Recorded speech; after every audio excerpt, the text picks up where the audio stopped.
Hi friends, ഞാനിപ്പോൾ ഉള്ളത് തേഞ്ഞിപ്പലം പഞ്ചായത്തിലെ ചുവയിൽ ശിവക്ഷേത്രത്തിൻ്റെ അടുത്തുള്ള അമ്പലപ്പാടത്തിൻ്റെ അടുത്ത്. ഇവിടെ നമ്മൾ ഇതിന് മുന്നേ ഒരു യുവ കർഷകനെ പരിചയപ്പെടുത്തിയിട്ടുണ്ട്, സന്തോഷ് എന്ന് പറഞ്ഞിട്ട്. ആ വ്യക്തിയുടെ അടുത്താണ് ഇപ്പോൾ വീണ്ടും ഉള്ളത്. ആ വ്യക്തി നിന്ന് നമുക്ക് ഒരുപാട് കൃഷി രീതികളാണെന്ന് പറഞ്ഞു തരുന്നത്. ചേമ്പ്, ചേന, കാവുത്ത് ഇങ്ങനെയുള്ള ഐറ്റംസ് എങ്ങനെ ഇത് നല്ല രീതിയിൽ കൃഷി ചെയ്ത് വിളവുൽപാദനം കൂട്ടിയെടുക്കുക എന്നതിനെ പറ്റിയുള്ള ഒരു അടിപൊളി വീഡിയോ ആണെന്ന് നമുക്കെല്ലാവർക്കും ഇത് തീർച്ചയായിട്ടും എല്ലാവർക്കും ഒരു പ്രയോജനമായും എന്ന് പ്രതീക്ഷിക്കുന്നു. Okay, come. സന്തോഷമായിട്ട് എന്താ പരിപാടി? നമ്മൾ അടുത്ത വർഷത്തേക്കല്ലേ ചേന കട്ടിങ് ആണ്.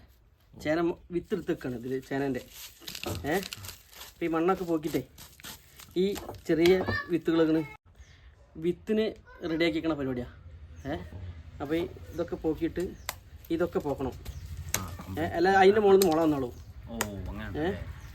അതൊക്കെ പോക്കിയിട്ട് തൂക്കാനുള്ള കാരണം എന്താ? തൂക്കണ കാര്യം പറഞ്ഞുതരാം. ഇതിപ്പോൾ തൂക്കം 1,800 കേട്ടോ. ഈ 1,800 ചേന 4 കഷ്ണമാക്കാൻ പറ്റില്ല.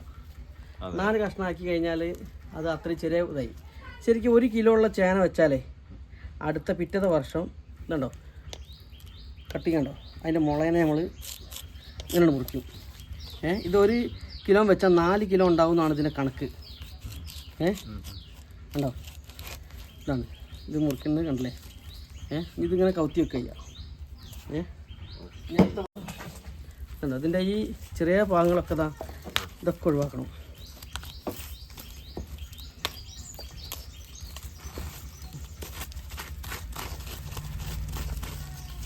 ഇത് മുറിച്ചൊക്കെ ടൈമിൽ ലേശം വഴിയാണ്, എന്നാലും മുള വന്നുപോയി. കുഴപ്പമൊന്നുമില്ല.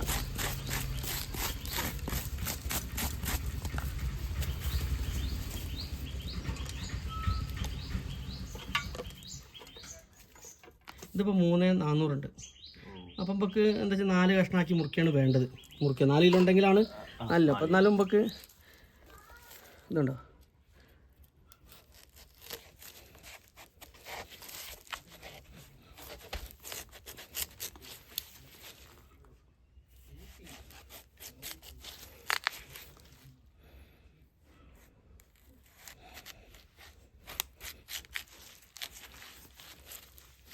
ഇങ്ങനെ മുറിച്ച് കഴിഞ്ഞാൽ 4 കഷ്ണമാക്കി മുറിച്ചു. ഇതാണ് ചേനൻ്റെ കേട്ടോ. ചേന അടുത്ത് ഇങ്ങനെ പൊട്ടിച്ചിട്ട് നമ്മൾ കുഴിച്ചിടുക. ഇതെന്താണ്? ഇത് ചേമ്പിൻ്റെ തള്ളാന്ന് പറയും ഞങ്ങളവിടേക്ക്. ഇതിൻ്റെ കഴിഞ്ഞൻ്റെ വിത്ത് കുഴിച്ചിട്ടതിൻ്റെ തള്ളഭാഗമാണിത്. അത് ഞങ്ങളിവിടെ ഇങ്ങനെ മുറിച്ചിട്ട്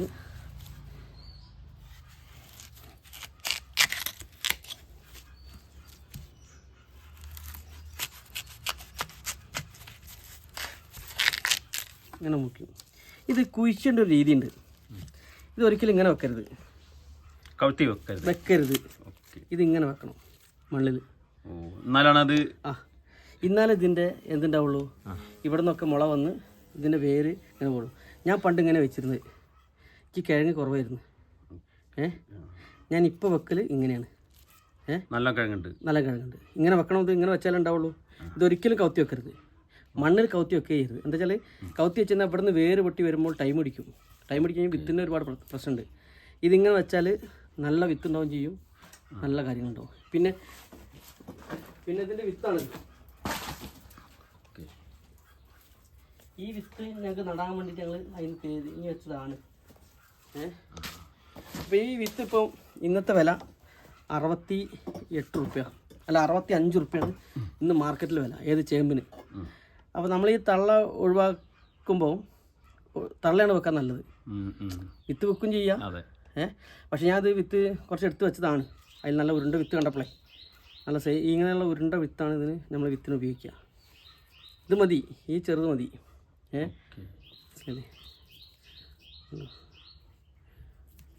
ഇങ്ങനെ നല്ല ഉരുണ്ട ഷേപ്പുള്ള വിത്ത് നോക്കിയിട്ട് വെക്കണം. പിന്നെ ഇതിൻ്റെ കാല് നീണ്ടു കഴിഞ്ഞാൽ ഇതിന് മാർക്കറ്റ് വളരെ കുറവാണ്. ഒഴിവാക്കിയുള്ളതാണ്. ഇതാണ് കാല് നീളുള്ളത്. ഈ ചേമ്പിന് വിലയില്ല. ഈ ചേമ്പ് ഉണ്ടെങ്കിൽ വെക്കാതൊക്കെയാണ് ഏറ്റവും നല്ലത്. ഈ ചേമ്പിന് മാർക്കറ്റ് വളരെ കുറവാണ്.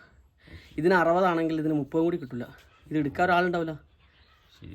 ഇത് കാണുമ്പോൾ ചേമ്പാണൊക്കെയാണ്, പക്ഷേ ഇതുണ്ടോ ഇതിൻ്റെ ഇതിനുള്ള സമയം എങ്ങനെയാണ്? പിന്നെ ഏത് സമയത്താണ് ഇത്? ഇതൊക്കെ 6 മാസം കൊണ്ട് പറിച്ച് 6-7 മാസം കൊണ്ട് നമുക്ക് പറിക്കാം.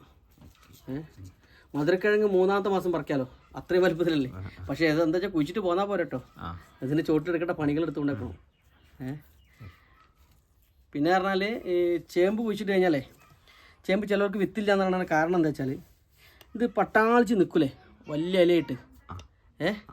ആ സമയത്ത് അതിൻ്റെ തൂമ്പ് നിർത്തിയിട്ട് ബാക്കി കണ ഫുള്ള് ചവിട്ടിയിട്ട് മണ്ണിടണം. ആ സമയത്ത് നമ്മൾ ചാണകപ്പൊടിയോ എന്തെങ്കിലും ഇട്ടിട്ട് മണ്ണിട്ടെങ്കിൽ മാത്രമേ വിത്ത് കണ്ടമാനം ഉണ്ടാവുള്ളൂ, അല്ലെ വിത്ത് ഉണ്ടാവില്ല. എനിക്കിപ്പോൾ ഒരു 10-200 കിലോ എല്ലാം ഉണ്ടായിരുന്നു സാധനം. 200 നല്ലായിരുന്നു ഞാൻ കൊടുത്തു കഴിഞ്ഞാൽ. ഇപ്പോൾ ഞാൻ അത് വിത്തിന് മാത്രം എടുത്ത സാധനമാണ്.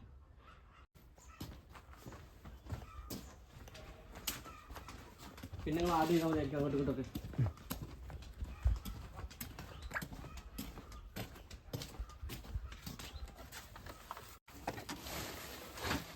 ഇത് നമ്മളെ മുറിച്ചിട്ട് ഇതേമാതിരി കൗത്തി ഇവിടെ വെക്കും ഞങ്ങൾ.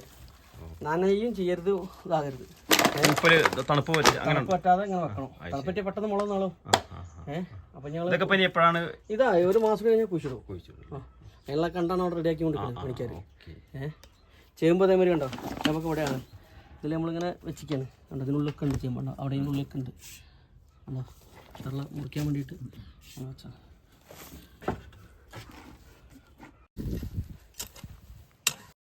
അടുത്തലത്തിലേക്കുള്ള വാഴ നമ്മളെ പുതിയത് കുഴിച്ചിട്ടാണ്. വാഴ കുഴിച്ചിട്ടാണ്. ഇതിപ്പോൾ എത്ര സമയം എടുക്കും? ഇത് 6 മാസം കുലയ്ക്കും. 6 മാസം അല്ലേ? 6 മാസം നേന്ത്ര. നമ്മൾ ഐറ്റ് പറഞ്ഞ വാഴ, പഴയ ഞങ്ങളെ നാടൻ വാഴ അറിയില്ലേ, നമ്മളെ നാട്ടിലെ പണ്ട് പേര് ഇപ്പോൾ കുള്ളം വാഴ അറിയില്ലേ, ആ സാധനം തന്നെ.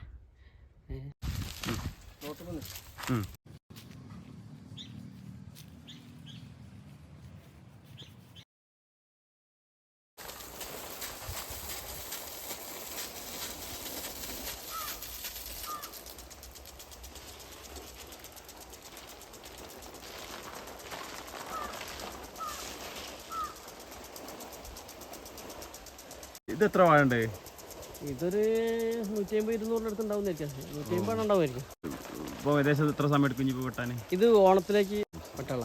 ഇതിന്റെ നന ഒരു ഇത് ഞാൻ ആദ്യമായിട്ടാണ് ഇങ്ങനെ സംഭവം ചെയ്യണത്. വാഴയ്ക്ക് ഇപ്പം നമ്മൾ അവിടെ വെച്ചില്ലേ, എന്തിന് പച്ചക്കറിക്ക് വെച്ചില്ലേ, അപ്പോൾ അത് ഞാൻ പൈപ്പ് നീട്ടി ഇട്ടൊന്ന് ചെയ്ത് നോക്കിയതാ. പക്ഷേ വാഴയ്ക്ക് മുകളിലാണ് നനയുണ്ട്. അതിനാണ് ചില വാഴേൻ്റെ സിസ്റ്റം കണ്ടെങ്കിൽ ഈ ഇല 100 നാളെ നിൽക്കുക. അപ്പോൾ ഈ തണ്ടുണ്ടോ, ഇത് കൂടെ വെള്ളം ശരിക്ക് കുരലേക്ക് ഇറങ്ങി പോവാണ് ചെയ്യേണ്ടത്. അപ്പോൾ മുകളിൽ കൂടെയാണ് ശരിക്കും വാഴ നനയേണ്ടതെന്നുള്ളതാണ് ഇപ്പോൾ ഞാൻ മനസ്സിലാക്കണത്. കണ്ടോ, എനിക്ക് അത്രയും ഇതുള്ളതുകൊണ്ടാണ് ശരിക്കൊരു മഴ പെയ്യണമെന്ന പോലെ. മഴ പെയ്യുന്നത് അതാണ് വേണ്ടത്. പൂർണ്ണമായിട്ട് വിജയിച്ചോന്ന് ചോദിച്ചാൽ കുഴപ്പമൊന്നുമില്ല. ഇപ്പം ഈ വാഴയ്ക്ക് ഈ നനേൻ്റെ ആവശ്യമുള്ളൂ. ഇപ്പം ഈ വാഴ മുകൾ ഭാഗത്ത് മാത്രം അല്ല, ആ വെള്ളം അടിക്ക് ഇറങ്ങിയുണ്ട്. എല്ലാം മുകളിൽ കൂടെ ഇറങ്ങിയിട്ട് അപ്പുറത്തേക്ക് ഇറങ്ങി കിട്ടും. അല്ലാതെ അവിടെ വെള്ളം ഇങ്ങനെ കെട്ടിക്കേണ്ട ആവശ്യമില്ല വാഴ. ഇന്നിപ്പോൾ മഴ ചെയ്തപ്പോൾ 2 ദിവസം നനച്ചില്ലായിരുന്നേ. അപ്പോൾ മഴ അതിൻ്റെ ഒരു ഇതാണ്. പിന്നെ നമ്മൾ ഈ നേരമല്ലേ അതിൻ്റെതായിട്ടുള്ളൊരു വെള്ളം വേസ്റ്റേജ് പോകുന്നു. ഇതൊക്കെ സത്യം വെച്ചാൽ കൂടുതൽ വാഴ വെച്ചിട്ടേ ചെയ്താൽ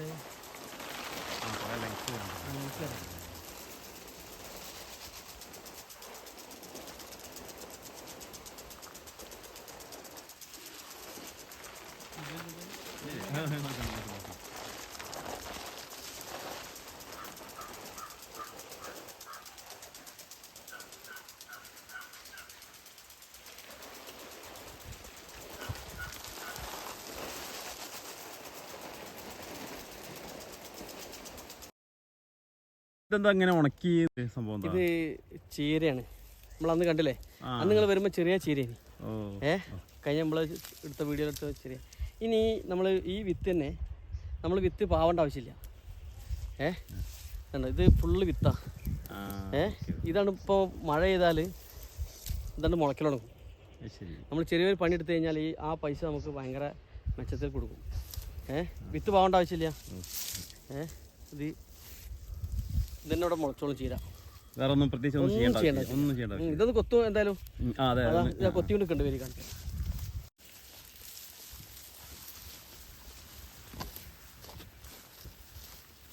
ഇതേമാതിരി കൊത്തു. ഇതിൽ നമ്മൾ ചേന കുശിയുള്ള പരിപാടിയാണ്. ഇതിങ്ങനെ ഇട്ടിട്ടേ ചേനാണ് കുശിടും. ഇതിൽ ചേനയായി ചീരയായി വെച്ചാൽ നമുക്കിതിൻ്റെ അതൊക്കെ ഇതിൻ്റെ മുളങ്ങ പോരും. നഷ്ടം വരില്ല, ഒരിക്കലും നഷ്ടം വരില്ല. ചീരയാണ് ഏറ്റവും ലാഭമുള്ള ബിസിനസ്. ചീര മര്യാദയ്ക്ക് ഇതൊന്നൊക്കെ ചീര പറിച്ചതിന് എത്ര ഉണ്ടെന്ന് ചോദിച്ചാൽ പറയാൻ പറ്റില്ല. അത്രയും ചീര ഞാൻ വെട്ടി വീണ് കണ്ടോ. ഫുള്ള് അങ്ങോട്ടൊക്കെ എടുത്തോളി. ഫുള്ളായിട്ട് ചീരയും വെണ്ടയും കൂടിയാണ്. ഇതിപ്പോൾ പണിക്കാരൻ ചാടിക്കാൻ പോയത്.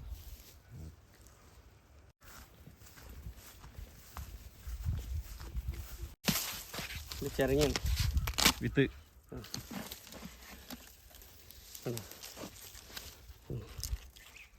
വിത്ത് ഉപയോഗിക്കുകയൊക്കെ ചെയ്യാം.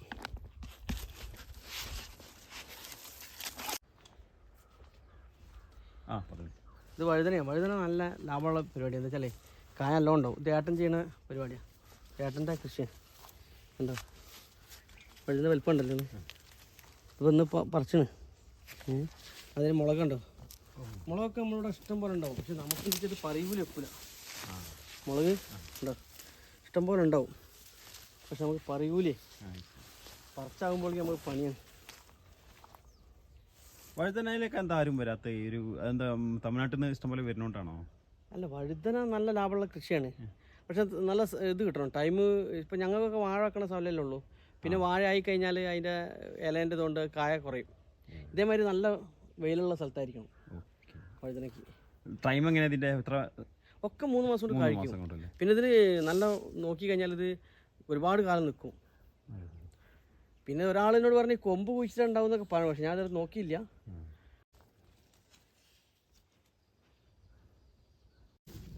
ഇതെന്താണ്? എള്ളോ? എള്ള്. ഇത് പണ്ട് നമ്മുടെ നാട്ടിൽ കൊയ്ത് കഴിഞ്ഞാലേ ആളുകൾ വിതച്ചിൻ്റെ സാധനമാണ്. ഇപ്പം ഒന്നും ആരും ചെയ്യില്ല. അതിന്റെ ലാഭം കുറഞ്ഞിട്ടോ? പിന്നെ അതിന്റെ എടുക്കാനുള്ള പാടമൊക്കെ ആയിരിക്കാം. പണ്ട് എള്ള് മാത്രമേ ഇല്ലല്ലേ? ഞങ്ങൾ ഉണ്ടാക്കിയതല്ല. ഇവിടെ അമ്പലത്തിന്റെ അവിടെ ഒരു എള്ള് വിത്ത് വീണ് മുളച്ചതാണ്. പണ്ട് ഇഷ്ടം പോലെ ഉള്ളതല്ലേ? പണ്ട് പൂട്ടി കഴിഞ്ഞാലേ കൊയ്ത് കഴിഞ്ഞ ശേഷം ഈ എള്ള് വിതറുന്ന പരിപാടി ഉണ്ടായിരുന്നു. പിന്നെ ഇതൊക്കെ കൂലിച്ചെലവ് വെക്കാത്തോണ്ടായിരിക്കും. ഇപ്പം എള്ളിനൊക്കെ നല്ല വിലയാണ്. ഇപ്പം എന്താ ആരും ചെയ്യാത്തതെന്ന് ചോദിച്ചാൽ അതിനെ പറ്റി എനിക്ക് അറിയില്ല. അതിനെ പറ്റി വല്ലാതൊരു ഐഡിയ നമുക്ക്. എള്ളെല്ലാം ഉണ്ടായിട്ടുണ്ട് നമുക്ക് ഇവിടെ ഉണ്ടാകലുണ്ട്. എള്ള് നല്ല ഉണ്ടാകലുണ്ട്.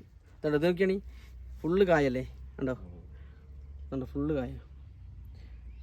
ഇതിപ്പോൾ ഒരു മുരട് ആക്കുന്ന 2-3 മുരടല്ലേ ഉള്ളൂ. കണ്ടോ ഫുള്ള് കായ.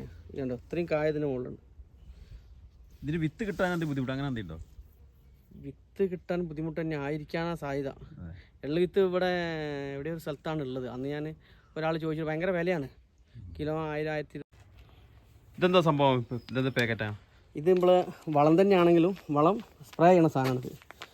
0.050. ഇത് പൊട്ടാഷ് മാത്രമാണ്. ഇത് നമ്മൾ വാഴൻ്റെ കൊലക്കൊക്കെ അടിക്കുന്ന മറ്റൊരു വേറെ അടിക്കുന്ന സാധനങ്ങളാണ്. ഇതാണ് നമ്മൾ കഴിഞ്ഞ പ്രാവശ്യം പറഞ്ഞത്. എങ്ങനത്തെ വിദ്യാഭ്യാസത്തിൻ്റെ ഒരു കാര്യം പറഞ്ഞല്ലോ. വിദ്യാഭ്യാസം വേണം കൃഷി ചെയ്യണമെങ്കിൽ എന്നുള്ളത്. ഇതിലേക്കൊന്ന് അടിച്ചാണി. ഒരു മലയാളത്തിൽ ഏതെങ്കിലും ഒരു അക്ഷരത്തിൽ കാണിച്ചതാണ്. ഇംഗ്ലീഷ് ഉണ്ട്, ഇതാ തമിഴുണ്ട്. ഇവിടെ എവിടെയെങ്കിലും ഒരു മലയാളം കാണിച്ചതാണ് ഇതിൽ ഉണ്ടോ? അതാണ് ഞാൻ പറഞ്ഞത്. ഇത് എത്ര എടുക്കണം, എന്തെടുക്കണം എന്നാണ് ഇത് എഴുതി വെച്ചത്. ഇതെങ്ങനെ കൈകാര്യം ചെയ്യണമെന്നാണ് ഇതിൻ്റെ മുകളിൽ ഇത് എഴുതി വെച്ചത്. അപ്പോൾ മലയാളത്തിൽ എഴുതിയില്ല. ഇതിൽ ഒരു വാക്ക് പോലും ഇതിൽ മലയാളത്തിലില്ല. അപ്പോൾ അതുകൊണ്ടാണ് ഞാൻ അന്ന് പറഞ്ഞത് വിദ്യാഭ്യാസം വേണം ഇത് കൈകാര്യം ചെയ്യണമെങ്കിൽ. ഇത് പണിയാണ്, ഒരു മാറ്റമില്ലാത്ത കേസാണ്. ഇപ്പം ഇനിയുള്ള തലമുറയ്ക്ക് ഈ രൂപത്തിൽ കൈകാര്യം ചെയ്യണം. ഇത് ഇപ്പോൾ ഒരു കിലോനാ. ഇതിൻ്റെ വില ഇപ്പം എത്ര വരണോ? 190 റുപ്യാണ് വരുന്നത്. 1 കിലോ പൊട്ടാഷിന് എത്രയാണ്? 38-40 റുപ്യേൻ്റെ അടുത്ത് വരും. ആ പൊട്ടാഷ് 1 കിലോ ഇടണേനെക്കാട്ടും അതിൻ്റെ ഒരു ചാക്ക് ഇടണേടത്തേക്ക് ഇത് മതി. ഒരു ചാക്കിലേക്ക് ഇത് മതി. ഈ 1 കിലോൻ്റെ പാക്കറ്റ് 12 ഗ്രാമാണ് എന്ത് വേണ്ടത്? 1 ലിറ്ററിലേക്ക് വേണ്ടത്. അത് നമ്മൾ വെറുതെ ടിന്നിലിടാൻ പറ്റില്ല. നല്ലോണം കലക്കിയിട്ട് ടിന്നിലേക്ക് വയ്ക്കാൻ ഈ ടാങ്കിലേക്ക് വയ്ക്കാൻ പോട്ടോ. ടാങ്ക് കണ്ടോ, ഇതൊക്കെ ഇലക്ട്രോണിക് സാധനങ്ങളാണ്. ഇതൊന്നും നമ്മൾ എന്ത് ചെയ്യേണ്ട ആവശ്യമില്ല. നമ്മൾ കാറ്റടിച്ചുകൊണ്ടോ ഒന്നും നടക്കണ്ട.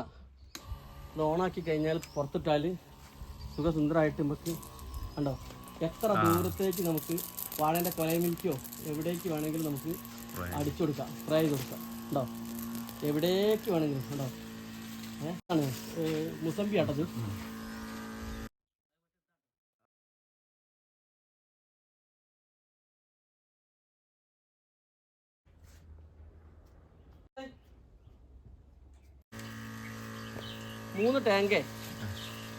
മൂന്ന് ടാങ്ക് ഇത് അടിക്കാൻ കഴിയും ഒരു ദിവസം സ്പ്രേ ചെയ്താൽ. ഇതെന്താണ്? ഇത് കാവുത്തുനിന്നാണ്, നമ്മളെ കാവുത്താണ്. ഇതൊക്കെ നടാനുള്ളതാണ്. ഇതുണ്ടോ, ഉണ്ടോ, ഇതൊക്കെ ഞങ്ങളൊരു മഴ ചെയ്യുമ്പോഴേക്കൊക്കെ കൊണ്ടുവച്ചു നടാനായി. ഇതുണ്ടോ വിത്ത് വന്ന്. ഇത് നല്ല ചോപ്പാട്ടോ, അടിപൊളി ചോപ്പ്. എന്താ വെച്ചാൽ ഭയങ്കര ചോപ്പാണ്. ഉണ്ടോ, ഇതിന് ഭയങ്കര മാർക്കറ്റാണ്. ഇതിന് വെള്ളമുണ്ട്, വെള്ളയ്ക്ക് മാർക്കറ്റ് വളരെ കുറവാണ്. ഇത് ചോപ്പിന് വില ഇത് കൂടുതൽ. ഇത് പിന്നെ നമ്മളെ ഇത് നനക്കേങ്ങെന്ന് പറയും ഞങ്ങളുടെ. ഇത് ശരിക്കും നനച്ചുണ്ടാക്കണം. ഇത് ടൈം ഞാൻ കുഴിച്ചിട്ട് ടൈം കഴിയുന്നത്.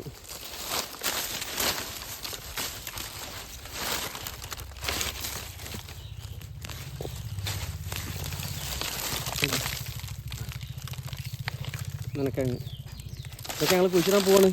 പക്ഷെ ഇത് ടൈം കഴിഞ്ഞത്. ഇത് ഇത്ര വള്ളി ആവാൻ പാടില്ല. അതെന്താ വെച്ചാൽ മോൻ ഇവിടെ നനയ്ക്കുന്ന സമയത്തേ വെള്ളം ഇങ്ങോട്ട് ആയിപ്പോയി. അപ്പോൾ അവർ വെള്ളം കിട്ടി അപ്പം പൊന്തു, അവരെ പണിയെടുക്കും. അതാണ് നമ്മളിനി കൊണ്ടുവച്ച് കഴിഞ്ഞാൽ നനയ്ക്കാനുള്ള സംവിധാനം ഇല്ലാത്തതുകൊണ്ടാണ് വെക്കാത്തത്. ഇതിന് ഇത്ര കരുത്തുണ്ടാവില്ല. അടുത്ത മുളയ്ക്ക് ഇത്ര കരുത്തുണ്ടാവില്ല. ഇത് മുള പൊട്ടും, പക്ഷെ ഇത്ര കരുത്തിൽ ഉണ്ടാവില്ല. കണ്ടോ, ഞങ്ങളിവിടെ ചിലത് ഞങ്ങളിവിടെ വള്ളിത്തുണ്ടോ ഇതേമാതിരി. ഇപ്പോൾ വള്ളി ഇത്ര പടന്നു വേണം ഈ വേനലിക്ക്. ശരിക്കും ഇതാണ് ഇതിൻ്റെ സിസ്റ്റം. നമുക്കത് നമ്മൾ ടൈം വഴുകിപ്പോയി. ഇതിപ്പോൾ അന്നിപ്പോൾ നമ്മൾ പറഞ്ഞല്ലോ നമ്മൾ വിദ്യാഭ്യാസത്തിനായാലും അതപ്പോൾ ഇതൊക്കെ നമുക്ക് ധന്യ മേഡം ഇല്ലെങ്കിൽ VHPൻ്റെ നമ്മൾ ഇത് കൃഷീൻ്റെ ഒരു മേഡുണ്ട്. ധന്യ മേഡം എന്ന് പറയും. ധന്യ മേഡമാണ് ഞങ്ങൾക്ക് ഇതിൻ്റെ ക്ലാസ് എടുത്തതും ഇത് എങ്ങനെ ഉപയോഗിക്കണമെന്ന് പറഞ്ഞതെന്നൊക്കെ. മേഡം ഇല്ലെങ്കിൽ നമ്മളിത് അറിയില്ല. ഇങ്ങനെ സാധനം ഉണ്ട്, ഇത് ഉപയോഗിക്കാൻ ഇതൊക്കെ ഉണ്ട് എന്നുള്ളത്. മേഡാണിത് നല്ല നല്ല കമ്പനി നോക്കി വരുത്തി തരും. എല്ലാ സംഭവങ്ങളും എത്ര ഉപയോഗിക്കണം, എങ്ങനെ ഉപയോഗിക്കണമെന്ന് ധന്യ മേഡമാണ് നമുക്ക് പറഞ്ഞു തരുന്നത്. നമുക്കൊരു ഓഫീസർ ഉള്ളതുകൊണ്ടല്ലേ. അപ്പോൾ ഇത് എങ്ങനെ ചെയ്യണം, എന്ത് ചെയ്യണം എന്നൊക്കെ ഒരാൾ പറഞ്ഞു തരാതെ കഴിയില്ലതൊന്നും. അല്ല, ഇതിന് കമ്പനിക്കാർ വരണം. കമ്പനിക്കാർ ഒന്നിച്ചുള്ള സ്ഥലത്തേക്കേ വരുള്ളൂ. ഓരോ കർഷകൻ്റെ അടുത്തേക്കും വന്ന് ചെയ്യുമല്ലോ. അപ്പോൾ ധന്യമേടാണ് നമുക്കിതൊക്കെ പറഞ്ഞതും ഇതെങ്ങനെ ഉപയോഗിക്കണമെന്ന് പറഞ്ഞതും ഉപയോഗിക്കാനുള്ള രീതികൾ. എനിക്കിതുകൊണ്ട് പറഞ്ഞാൽ നല്ല മെച്ചാണ്. വളം മേടിക്കണേ ഒരു വാഴേൻ്റെ മുകളിൽ നമുക്ക് 2 വളം കുറഞ്ഞ് കിട്ടിയാൽ എത്ര പൈസ പോരുമെന്ന് അറിയോ? ഏറ്റവും ചുരുങ്ങി എനിക്കൊരു 5 റുപ്യയിൽ മേലെ ഒരു വളമിടണമെങ്കിൽ കാണും. അപ്പോൾ 10,000 റുപ്യ പോകുന്നില്ലേ? ഈ 2 പാക്കറ്റ് ഉണ്ടെങ്കിൽ കഴിയേണ്ട കേസുള്ളത്. ഇലക്കടിക്കണ രീതിയുണ്ട്. ഇലേൻ്റെ അടിഭാഗത്താണ് ഇത് അടിക്കേണ്ടത്. ഇതൊക്കെ ഉണ്ട്. മോൾ ഭാഗത്തല്ല ഇത് അടിക്കേണ്ടത്, അടിഭാഗത്ത് അടിക്കണം ഇലേൻ്റെ ഒക്കത്തിൻ്റെ. അപ്പോൾ അതാണ്. അപ്പോൾ ഇതൊരാൾ പറഞ്ഞെങ്കിൽ മാത്രമേ ഇതൊക്കെ നടക്കുള്ളൂ.